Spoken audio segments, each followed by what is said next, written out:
right, guys, I think I'm live. Hey, guys, this is Mike with MrFluff.com, and I'm going to share with you 3 strategies that smart investors are going to use in this upcoming crash, okay? When it comes to real estate investing. Now, it doesn't matter if you have money, if you don't have money. These strategies are going to be the best strategies because the time is going to allow that, because people are going to have negative equity. They're going to have lost money in their savings, their retirement. As you guys haven't known, or if you've been following me, I've been ringing the bell since 2016, 2014, saying that there's a bubble in real estate and there's bubbles in many other assets like stocks, bonds, and so on and so on. And not only is there a bubble, but there's also a worldwide bubble, because the same systems that central bankers use, which is called fractional reserve, QE, printing money, has caused the same disease not only in America, but in Europe, Australia, Canada, etc., all across, because they're all taking the same processed food, and the processed food has ripped out all the nutrients and is causing cancer and obesity and etc. Just like, you know, how it is with food today. If you're not an educated consumer, you go to the store, you're going to buy some crap, and you wonder later on why you may become sick, or why cancer has increased, or the diabetes has increased, or obesity has increased. So, but this obesity that's going to happen, this crash is going to happen. It's not going to be localized to, for example, Bob and Sally and Harry. No, it's going to be America, Canada, Australia, so many other countries, because they're all gonna go down like this, in a sense, because they're all using the same banking systems, okay, to run their economy, which is debt-based, and extreme debt-based, not just a little bit, okay? So when the market starts tanking, okay, it could be in stocks, then it may hit to real estate.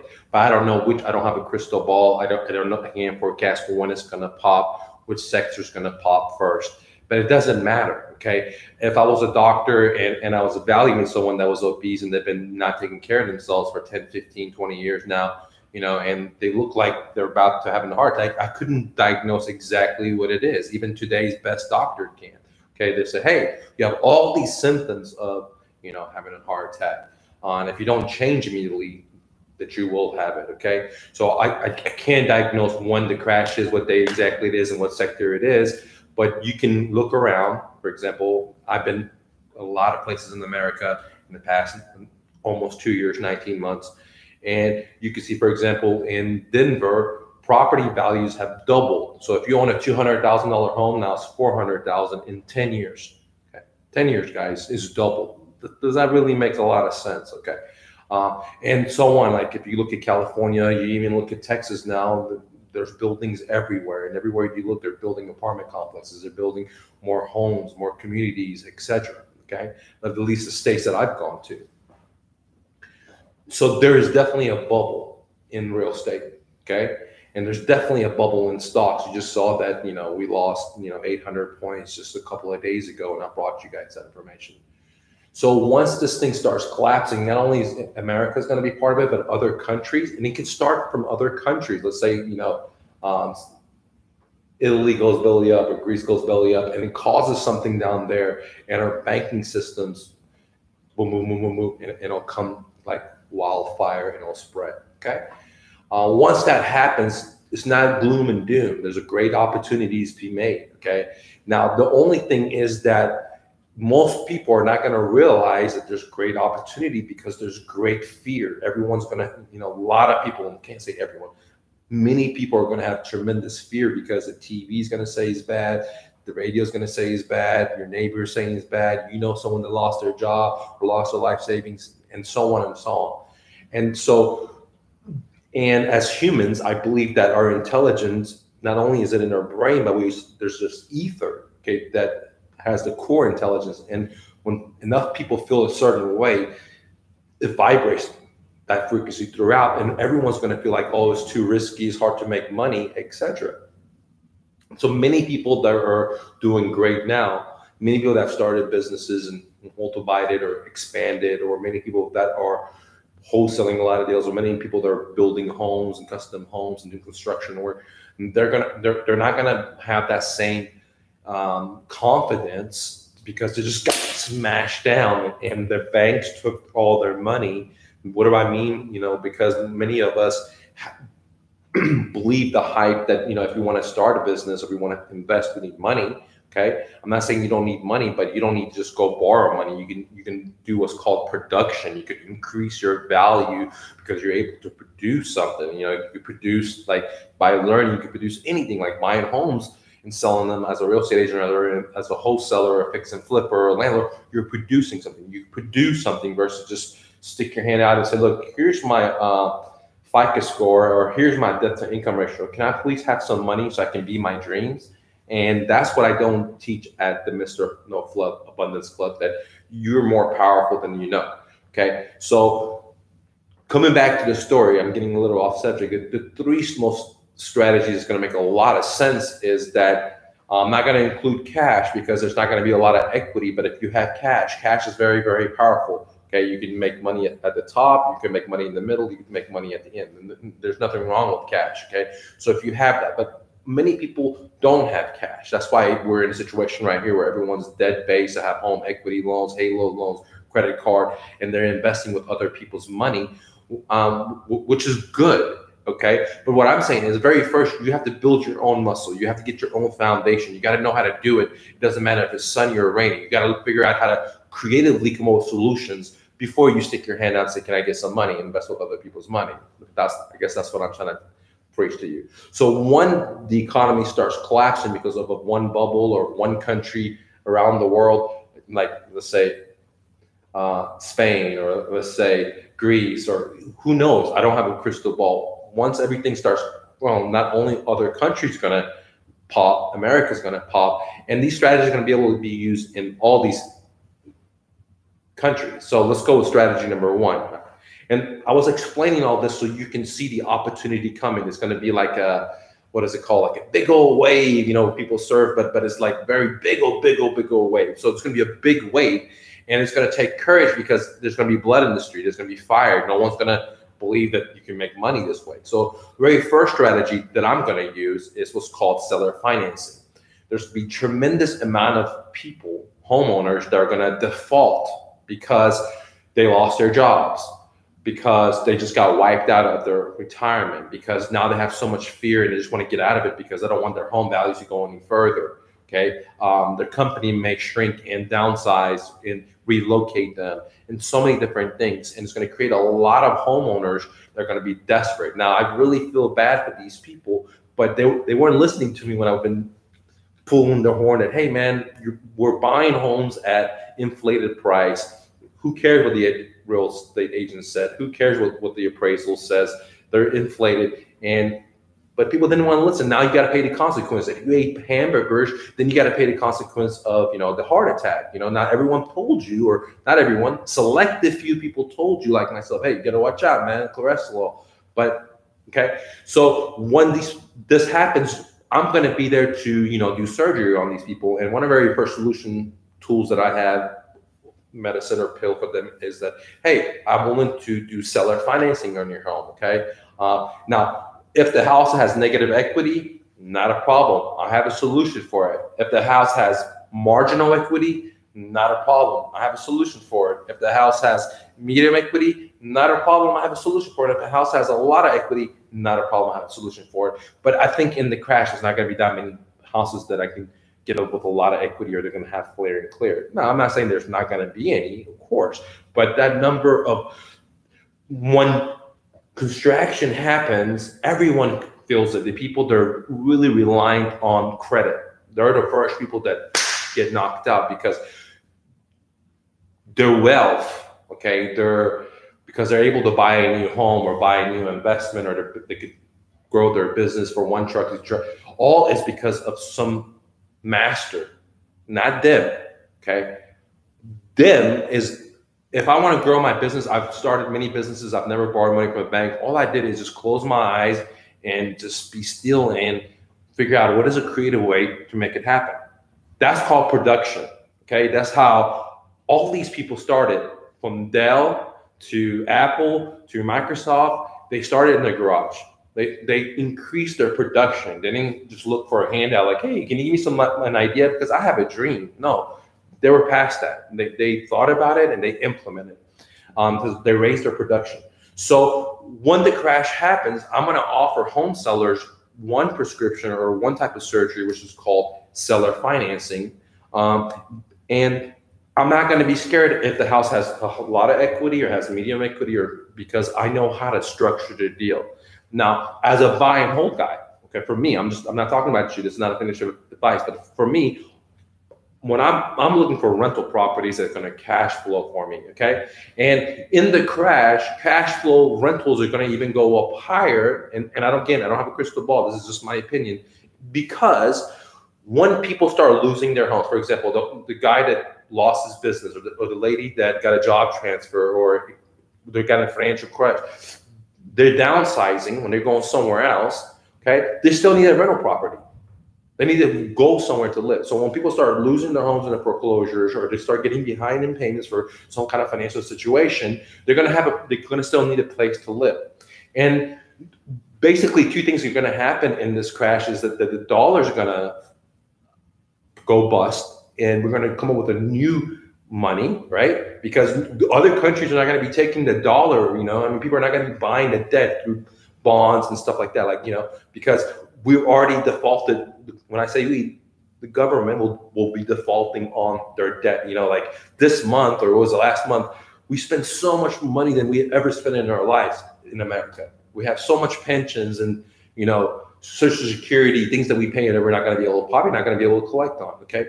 So the dollar may default, right? So other things like Bitcoin and gold are going to skyrocket. And that's why for the longest time, I've been saying that, hey, I'm investing in Bitcoins. I'm investing in gold. And I did a video about you guys. Okay. And if it doesn't, then we're going to have, a serious situation. Like we got to bring in, if you want to go buy a loaf of bread, we're going to have to bring in like a little, like a little truck, right? A hand truck, and put our money into there to take the get, because things are going to be so overpriced. Okay. And a great example is, if you want to go look at it and see how it looks like, go and Google Venezuela. Okay. Go Google that, or you could do Zimbabwe, but just do your research, guys. All right. And see how it is. If you think that when the crash happens, the bankers are not going to seize your savings, go look at Greece and what happened with them. Okay. I mean, don't listen to me. Do your own due diligence. All right.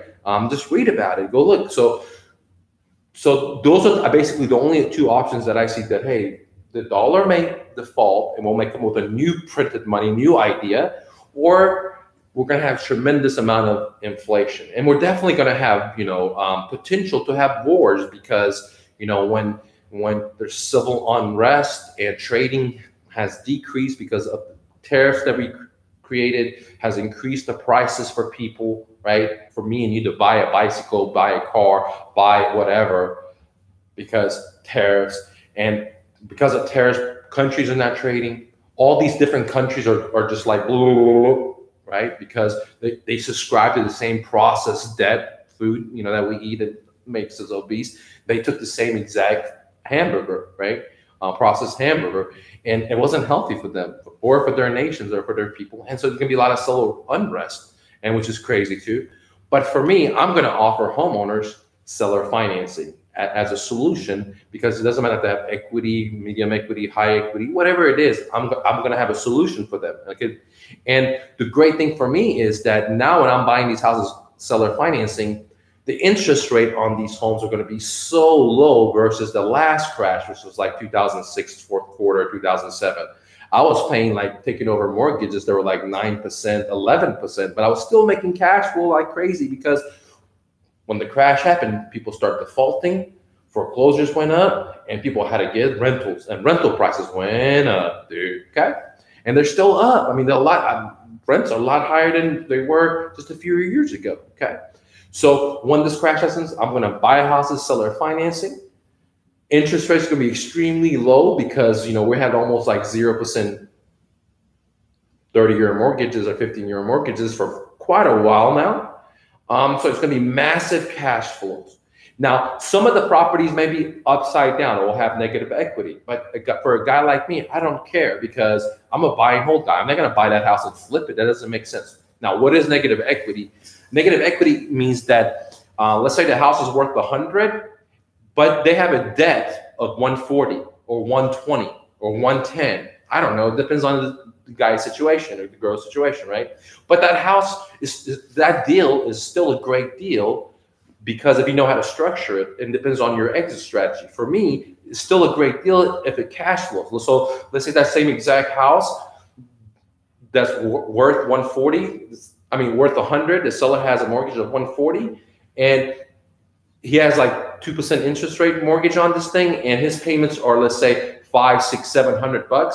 And now I could rent this sucker out for $1,500 because people have defaulted, rental's going up. For me, that makes a lot of sense because I'll sit here and risk. It's really not a risk because the risk happens for the appreciation. Now, if I think that it's going to appreciate, then I'll have a risk because I'm buying this thing negative equity, upside down. So that's the risk part.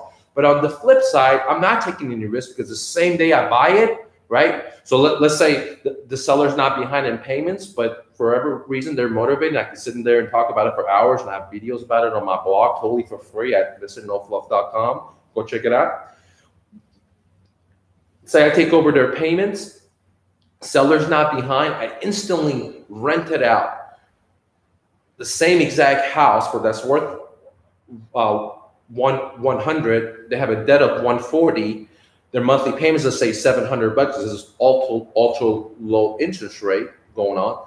I could instantly rent that house out in the default when everyone's foreclosing. They still need rents. The rents are going to go up for a lot more than what this guy's mortgage payments is. A lot more, because in the 2006, 2007, I was able to take 11% interest and still cash flow $200, $300, $400, $500, $600, $700 and more. Depends on the deal. Okay, so in this crash, interest rates are going to be even lower. So they're going to just be like 1%, 2%. So I'm going to make massive cash cow. So right off the bat, when I take over this guy's payment, whatever his mortgage is, let's first make this easy, $700, and I could rent that property out for $1,200, $1,300, $1,400 because people are defaulting. They need places to live. Okay, they don't just die. They need to. They lose home ownership and they become renters. Okay. So I'm going to be cash flowing like crazy. Now, in that sense, I don't have any risk. I pick over the guy's payment, and then I get the deposit down. Let's say I rent it for $1,500. I'm going to collect $3,000 from the renter, their security, and the first month rent. So right off the bat, I'm positive, dude. Okay. So in the sense of the cash flow, there is no risk. I don't have to wait 2, 3, 10, 20, 15. I don't know. I don't crystal ball to the market comes up because I'm already positive. Now, on the other side, if I want appreciation, then yes, that is a risk for me because I bought a house that's negative equity, right? Like in the example we just talked about where the house is worth 100, but the seller has a mortgage of 140 because they bought it in the bubble, right? They listened to their real estate agent and said, oh, pay a little bit more than the asking price because there's a lot of buyers out there. Or this is a buyer's market, Mr. Investor. Go ahead and buy it overpriced.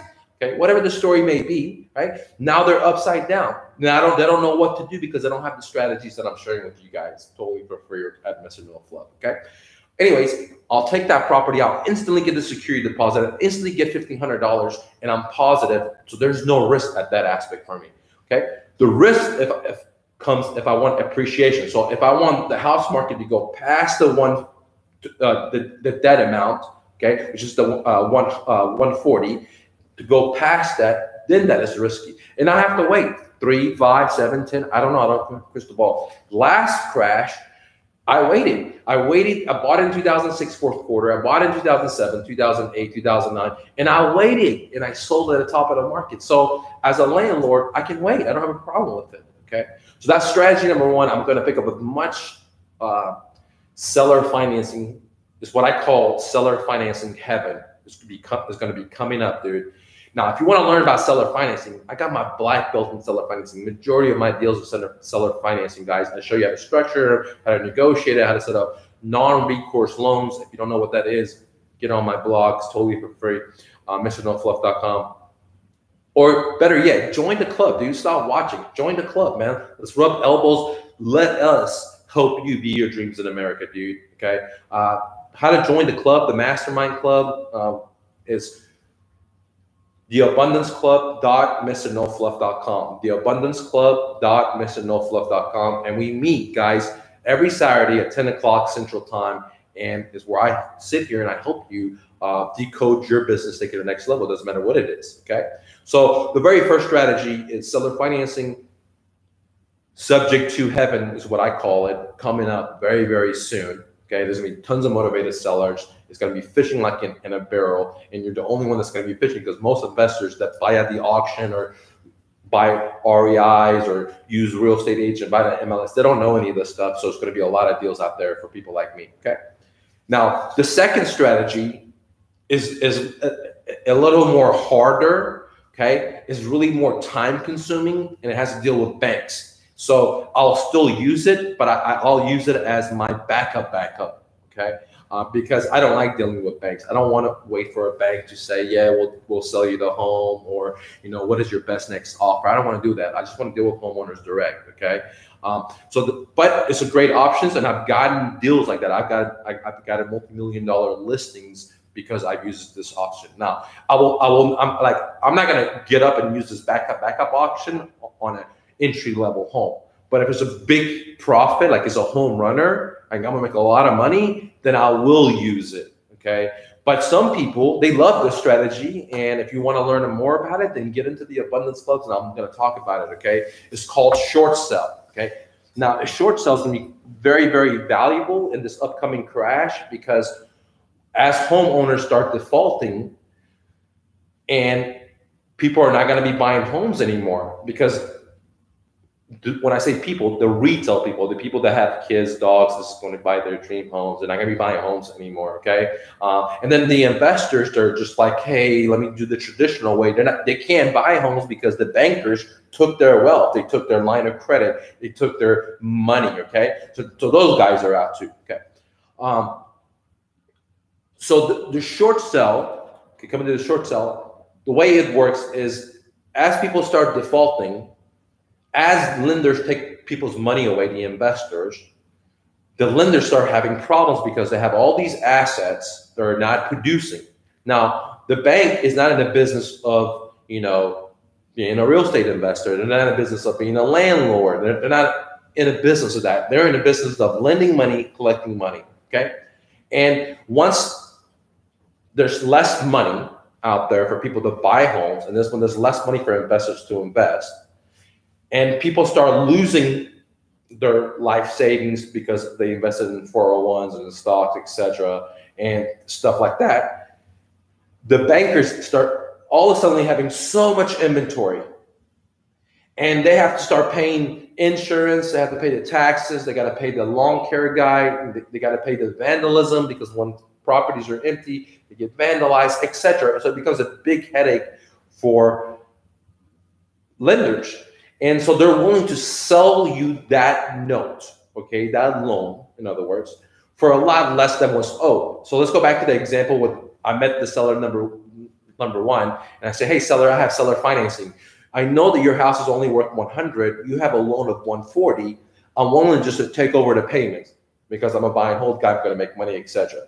Okay. Let's say the seller says yes. I do it that way. Well, let's say the seller says no. They don't want to do that because they don't want me to take over their payments. Okay, so not a problem. Then if it's a home run deal, I'll do it. But if it doesn't have to be a home run, you know, you could be a one base or two base or three base, or anyone can do it. But for me, I don't do those kind of deals, short sales, unless I'm going to make a lot of money on it.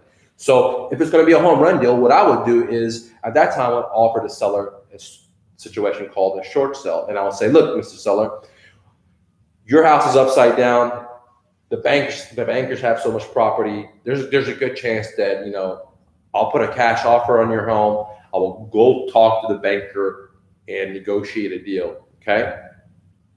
And the homeowner, you know, has to, you know, fork over all this paperwork, you know, why they can't make the payments, etc. If they're willing to do all that, because it does save their credit, you know, a lot better than, you know, a foreclosure, okay?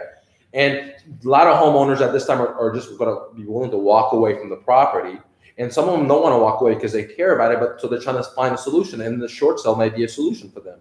I give all the options to the seller and let them decide what they want to do. I never tell them, hey, do this or do this.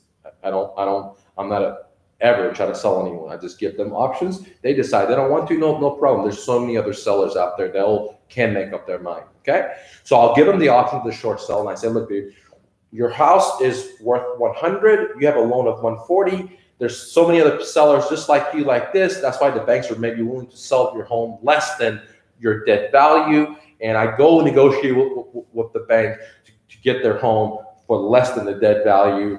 And there's a success rate with that. And you can make a lot of money from that. Okay. I know people all they do is short sells. They become what's called short sell specialists. I personally don't like short sells that much, but I will do it if I can make a lot of money out of it. If it's a home run deal. But I'm bringing it to you so you know that option. The great thing with the short sell is that you can buy houses, get the seller out of their debt, get the loan out of their name, and let them move on. But the seller does pay some consequences. There's some side effects because they made some mistakes, and some of those side effects are usually like, points off their credit. They lose, significant points off their credit. But again, it's not a foreclosure, it's just like points off their credit. There's a chance that, they're going to owe money to the IRS because what the lender does is does a 1099 for the difference that they had to lose, and they send it as income to the homeowner. Again, I'm not a financial advisor, CPA, or credit repair guy, or any of that stuff. I'm just giving you my personal experience. I can't be right or wrong. So anyways, just want to put the disclosure out. I'm not advising you guys to do any of this stuff. This is what I'm going to do. And I know other smart investors, that's what they're going to do too, dude. Okay. So to summarize it up, what I've talked about so far is I'm going to do a lot of seller financing. If you want to learn about how to do seller financing, join the Abundance Club Mastermind. We meet once a week on Saturdays. And I not only teach real estate.